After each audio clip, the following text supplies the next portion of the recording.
नमस्कार मित्रांनो, विश्वास Gavit Facebook page व आदिम संस्कृती यूट्यूब चॅनलला आपलं सहर्ष स्वागत आहे.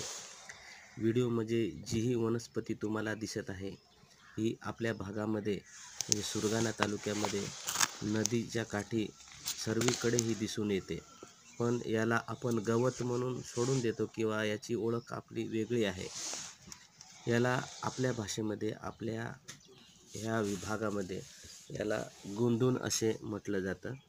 आता गुंदून म्हटलं म्हणजे आता सर्वांच्या लक्षात आलंच असेल, परंतु एक वेळेस म्हणजे आता जवळजवळ 15 दिवस झाले, त्यापूर्वी आम्हाला आयुर्वेदाचं एक ट्रेनिंग होतं आणि त्या ट्रेनिंगमध्ये याचा उल्लेख करण्यात आला.